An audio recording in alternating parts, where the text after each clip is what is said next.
힘이 기어 들어왔죠. 온다고 발표를 했죠. 그 추경호가 사퇴했더라고요. 사의를 변명했지. 누가 사퇴했대?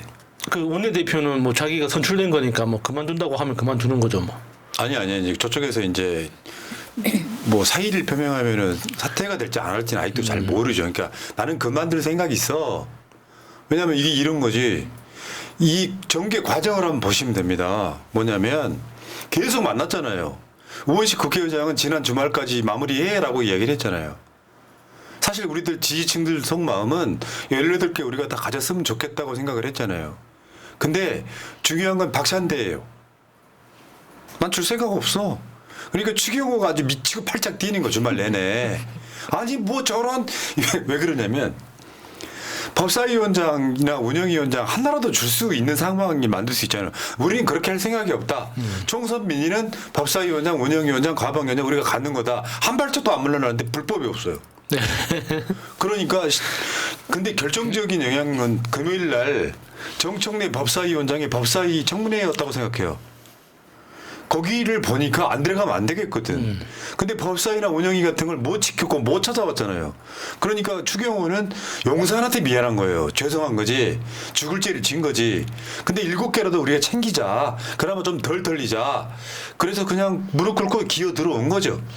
근데 그 추경호가 원내대표직 사의 표명을 했다면 이제 새로운 원내대표를 찾아야 되는데 그게 과연 가능할 것인가 하는 거죠. 그러니까 지금 상황에서 민주당 그 원내대표하고 국민의힘 원내대표하고 협상의 어떤 연결고리가 없는 거거든요. 더 이상 뭐 협상할 거리도 없고, 그러니까 박찬대 원내대표가 제시한 건 그거잖아요. 1년씩 돌아가면서 하자라는 그 제안에 대해서, 그러니까 1년씩 돌아가면서 할 수도 있다. 다만 당신네들을 믿을 수 있다는 걸 증명하라는 거예요. 증명 못 하잖아. 그러니까 그 증명이 뭐냐? 대통령 거부권 행사 못 하게 하라는 거지. 그래서 앞으로 1년 동안 대통령이 거부권 행사 안 한다면 우리는 그러면 법사위원장이라도 내줄 수 있다라는 거잖아요. 그렇죠. 그러면서 그때 지난주에 걸었던 조건 중에 국민의힘이 윤석열 거부권에 대해서 비판을 해라. 뭐 이런 내용도 들어있었고요. 상임위원장 7개를 진짜 가져오는 거죠. 네, 어제도 계속 이제 협상을 했었잖아요. 근데 다시 만날 일 없다고 박차고 나가더니 오늘 다시 들어온 것에 대해서는 굉장히 면팔릴 겁니다. 그러니까 지금 이제 뭐 법사위, 운영위, 과방위 등 빼고 11개는 이제 민주당이 가져왔고 국방위, 기재위, 산자위, 여가위, 외통위, 정무위, 정보위 이 상임위원회 같은 경우는 국민의힘의 의장을 가져가는 상황이고요. 여기 상임위원장이 국민의힘이 되면 우리들 좀 스트레스 좀 받을 거예요. 그리고 지금 계속 만났지만 민주당이 한 발짝도 물러설 생각이 없는데요. 이빨도 안 들어갔다는 거죠. 예. 아, 좋아요. 그러면 이제 우리 지지층 입장에서는 다 가져오면 좋지. 다 가져오면 당연히 좋죠. 좋은데 또 민주당이 져야 되는 리스크도 있어요. 그렇기 때문에 왜냐하면 이런 게 있어요. 나는 우원식 그 국회의장이 그런 생각을 했던 것 같습니다. 뭐냐면 민주당이 독주를 하게 되면 민주당이 뒤집어 쓰는 리스크가 있는 거라고 생각이 들고 형식적으로라도 봐봐요. 우리들 입장에서는 방통위 저렇게 운영하는 거 있잖아요. 말도 안 되게 폭주하는 거 있잖아요. 그런 모습 보고 싶은 거죠, 우리는. 근데 최소한 이쪽 진영에서는 형식적으로라도 중립을 지키려고 노력한 모습이라고 생각해요. 그러니까 100% 완벽하지는 않지만 우원식 국회의장이 저렇게 선택한 게 장기적으로 봤을 때는 그렇게 그러니까 해가 아닐 수도 있다라는 생각을 한번 해보는 거예요. 답답하지. 다 가져오면 좋죠. 그러면 이거 어떻게 되냐면요. 기레기들이 처음에는 용산 국민의힘에 대한 리스크만 이야기를 해왔잖아요. 그런데 국회를 민주당이 다 가져오면 타겟이 민주당이 상임위원장 18개를 가지고 있는 국회로 옵니다. 그래서 이제 소위 말하면 18개 상임위 리스크라는 걸로 엄청 때려댈 가능성이 되게 높다는 거죠. 그렇다고 얘네들이 끝까지 안 들어올 수는 없을 거 아니에요. 그러니까 우리도 이제 법사위에서 국민의힘 국회의원들의 어그로를 여러분들이 보시긴 해야 됩니다. 그러니까 그런 이번에 봤던 청문회처럼 깔끔하고 속도감 있게 진행되는 청문회를 다시 보기는 힘들 거예요. 그럴 것 같아요. 그럼에도 불구하고 그러니까 상임위에서 법안을 통과시키고 본회의로 갔을 때 전체적인 프로세스는 훨씬 더 탄력을 받을 수 있는 거죠. 그러니까 뭐 예를 들어 그 상임위가 안중요한 데가 있겠습니다만 법사위나 운영이나 과방위 같은 경우는 현황이 너무 크기 때문에도 있고 민주당이 앞으로 개혁 입법할 때 법사위 이제 저들이 인정한 거잖아요. 그러면 정청래 위원장 이런 데 보시면은 그게 어디 뭐 하나라도 들어가게 생겼어요. 그러니까 이런 거는 좀 우리가 많은 현응감을 느낄 것 같고요. 자, 박찬대 전 잘했다고 봅니다. 주말에 고생 많이 단 한 하셨습니다. 발짝도 안 물러났습니다. 그러다 보니까 이제 주말에 아까 말씀드렸던 다시는 만날 일 없다. 이게 솔직히 여당이 할 말은 아니잖아요. 추경호 입장에서는 나 이제 원내대표 그만둘 거니까 근데 다시는 원내대표 만날 일이 없다. 그만두더라도 본인은 국회의원이고 사실 원내대표 사의 표명이라는 거는 우리가 이번에 임성근을 통해서 알게 됐지만 사의 표명만 하고 사표 내지 않으면 나는 그만두려고 했어라는 근데 이 표현을 경우는 하시는 다르죠. 거잖아요. 그러니까 원내대표는 선출직이잖아요. 그만두면 그러니까 그만두면 또 뽑아야 그만두는 돼요? 거예요. 뽑아야죠. 아휴 네. 당대표도 뽑고 원내대표도 뽑고 그렇겠네요. 엉망진창이죠. 그러니까 이런 측면도 있지. 사실 어떻게 보면은 민주당이 갖는 일종의 유리천장이 있는 거라고 난 봐. 왜냐하면 이게 이런 게 있어요. 우리들 진영 입장에서 보면 18개 다 가져오면 좋은데 왜 저렇게 일부러 안 받으려고 할까. 근데 유리천장이 있다는 건 뭐냐면 민주당 스스로가 본인들이 느끼는 여러 가지 과정들이 있잖아요. 그 과정에서 민주당이 만약에 18개를 다 가지고 가면 실제로 공격받는 면적이 넓어지는 측면이 있습니다. 근데 저는 민주당이 갖고 있는 기본적인 생각은 윤석열 탄핵이라고 봅니다. 누구도 말하지 않고 있는 것. 네. 그 과정에서 사실은 어떻게 보면 1차 대전에서 승리한 거죠. 국회가 열린 게 5월 말이었습니다. 한 달도 되기 전에 원 구성이 완료되는 거예요. 이번 주에 이제 국민의힘 나머지 상임위원장들 뽑을 거 아닙니까? 이런 측면도 있기 때문에 저는 제가 계속 드리는 말씀이거니와 일장일단이 있다는 거예요. 다 가져왔을 때 장점도 있지만 단점도 있더라. 그 단점도 민주당 입장에서 생각을 했던 거라고 일단 보는 거예요. 자, 이 과정들이 있고 법사위원 회에 입법청문회가 사실은 국민의힘을 들어오게 만든 측면이 있다. 뭐 하냐? 니들 가서 아무것도 안 하고 지금 있으니까 완전히 농무대 됐지 않냐. 그래서 정청래 위원장을 팹니다.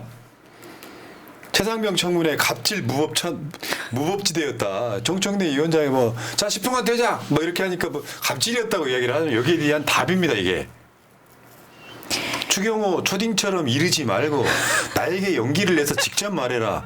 이번 청문회 숨은 공신은 국힘 불참의원들이다. 방해 없이 원활하게 진행했다.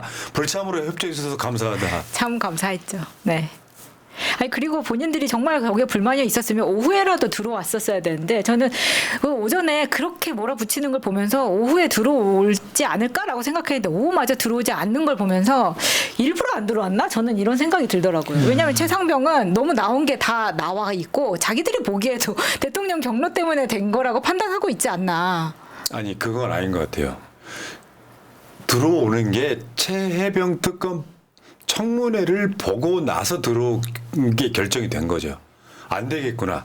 그러면 내가 봤을 때는요. 이거 용산에 오다도 있는 거죠. 지금이라도 들어가라. 그러니까 지금이라도 들어가서 막어 이 새끼들아 이렇게 되는 느낌이 있는 거예요. 그것이 아니라는 걸 증명하기 위해서 추경호가 사의 표명한 거예요. 반대로 생각합니다. 용산에 오다가 아니라는 걸 설명하기 위해서 사의 표명만 한 거예요. 그렇게 보는 게 맞죠. 야, 안 되겠다. 이대로 되면 민주당 폭주할 거고 불법이 없으니 다 합법적으로 만들어지는 상황이고. 저번에 지금 헌법재판소에다가 요거 위헌이다라고 뭐 한다 그랬었잖아요. 근데 무슨 권한쟁의 심판 청구한다고 했죠. 결국은 기어 들어오잖아요. 근데 아직까지 헌법재판소에 이렇게 제출한 거 아직 회수를 안 했어요. 이걸 회수해야 되는데 그래야지 이 상임위에 기어 들어오겠다는 이 말이 뭔가 진실성을 얻게 되는 건데 이것도 이중 플레이잖아요. 법원에 지금 심판해달라고 신청을 해놓고 상임위는 따로 들어와서 그러면은 자기는 이 불법적인 상임위에 들어오겠다는 거잖아요. 진짜 엉망진창이에요. 정말 진짜예요, 진짜. 그러니까 간단히 다시 한번 설명드릴게요. 민주당 독주 하는데 간단하게요. 한동훈이 출마 이야기 이따 하겠습니다만 총선에서 집권 여당이 이렇게 참패한 경우가 없었습니다. 윤석열은 이미 국민은 버렸어요. 나라를 팔아먹어도 지지한 사람들 빼고 나면. 그런데 민주당이 법사위원회하고 뭐 운영위원회 같은데 과방위원회한테 안 가져오면 총선에 이긴 의미가 하나도 없습니다.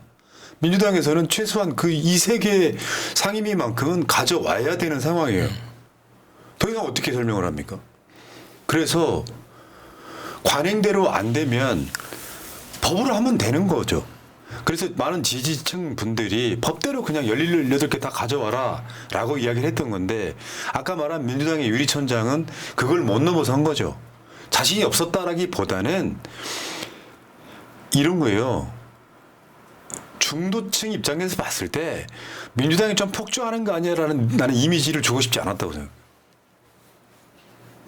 왜냐하면 민주당이 폭주를 했을 때 민주당이 뭔가 좀 잘못한 모양새가 됐을 때는 민주당이 뒤집었었거든요. 그런 측면들이 있었다고 봐요. 굳이 이해하려고 생각을 하면. 아무튼 저는 제가 계속 드려왔던 말씀입니다만 박찬대 원내대표나 우원식 국회의장도 결국은 욕을 먹게 돼 있습니다. 저번에 한번 워낙 예민한 상황이라 국민의힘이 지난주에 법사위하고 운영이 달라고 하니까 뭐 생각을 해볼게 이야기했다가도 악플을 먹잖아요.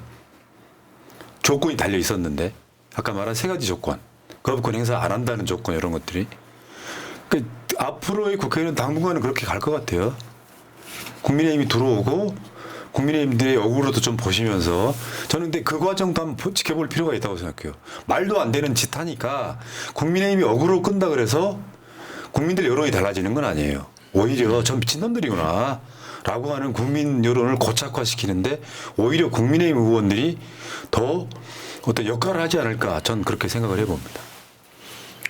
정청래 의원이 여러 방송에 나와서 특히 새날에서도 그런 이야기를 했었는데 결국에 그러니까 거부권 최상병 특검법을 본회의에서 통과시키고 대통령실에 가서 그게 다시 거부권을 행사해서 다시 돌아왔을 때 그때 국민의힘이 본회의장에 기어 들어오기 시작하면 그거야말로 진짜 쪽팔린 일이다.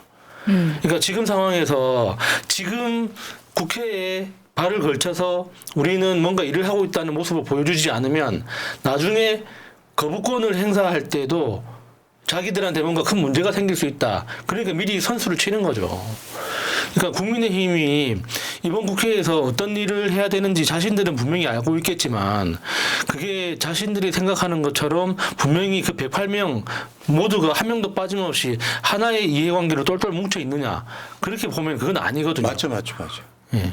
그렇다니까요. 현재도 사실은 윤석열 탄핵 위기잖아요. 지지율이. 그러니까 전 충성도는 떨어질 거라고 보는데 그들을 버티는 힘 하나는 그겁니다. 윤석열 임기가 너무 많이 남았다는 거죠. 근데 사실 이번에 청문회만으로도 하루 종일 열렸던 청문회만으로도 윤석열의 연관성은 사실상 드러났잖아요. 앞으로의 국회가 기대되는 건 그런 측면들일 거고 저는 22대 국회 변곡점은 무조건 거부권 행사라고 봐요. 최혜병 특검법, 김건희 특검법 등의 거부권 행사가 윤석열의 명주를 짧게 만드는데 노력을 할 것이다라고 일단은 봅니다.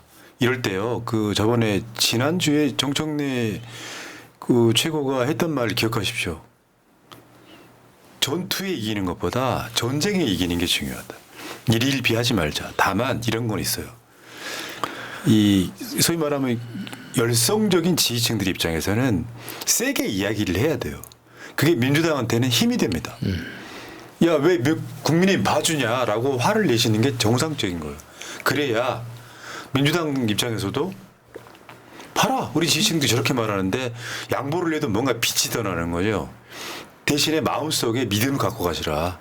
이재명 체제의 민주당은 국민의힘한테 최소한 협치라든지 이런 거는 안 할 것이다라는 믿음을 여러분 보고 계시잖아요.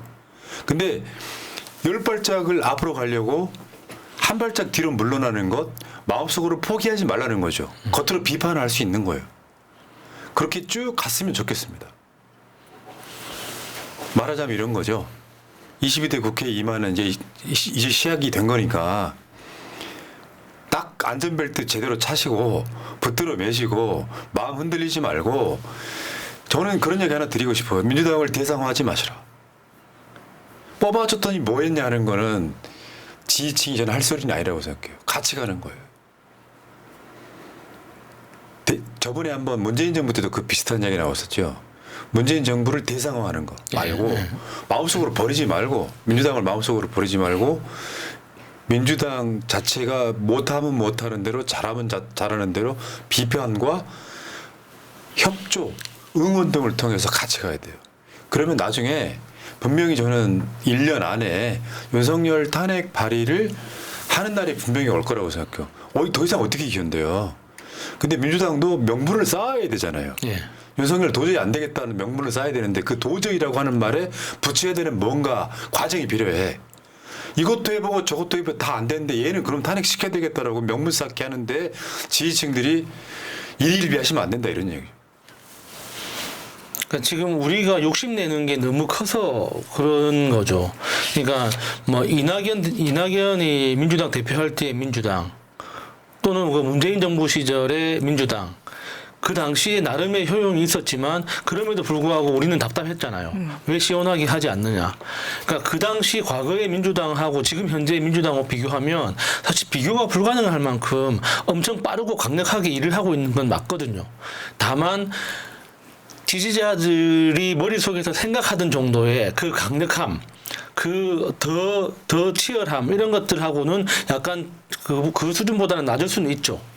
하지만 지금 현재의 민주당은 대한민국에서 한 번도 본 적이 없는 최초의 민주당인 거예요. 맞죠. 효능감 쩔더라니까. 와. 그 민주당을 어떻게 보면 보수 정당이라고 할 만큼 좀 기득권화 돼 있는 측면이 있는데 싹 물갈이하고 나니까 너무 청정한 거예요. 공기청정기 한 20개 들어오는 그런 느낌이요. 그러니까 여러분들이 비판하지 말라는 얘기 아니에요. 비판해야 돼요. 때로는 비판이 민주당한테 더 큰 힘이 됩니다. 비판하지 말라는 소리가 아니라 믿고 가자는 거지. 한 번쯤은. 그리고 이런 게 있습니다. 이럴 때는 내부 갈라치기에 여러분들이 동원되지 마시고 우리끼리는 어쨌건 단결해서 가야 돼요. 내가 봤을 땐 지금 윤석열 탄핵으로 가는 국회예요. 과정이 그렇지 않습니까? 좀 지루할 수 있죠. 1년 남았다고 했더니 야유가 쏟아졌던 촛불 집회를 기억하십시오. 근데 지금 우리가 정신 바짝 붙들어 매고 제대로 된 뭐랄까 연대를 통해서 같이 나가야 된다 이렇게 말씀드리겠습니다. 자, 1부 마칠까요? 예. 멜로가 치질님. 새날 200만 탬버린 여사 구속하자 하셨습니다. 감사합니다. 200만은 무슨 정권 교체하면 그때 한번 생각 한번 해볼게요. 여러분들 제가 구독하라는 얘기 거의 안 합니다. 100만이나 200만이나 뭔 차이가 있어. 우리 목표는 이제 KBS입니다.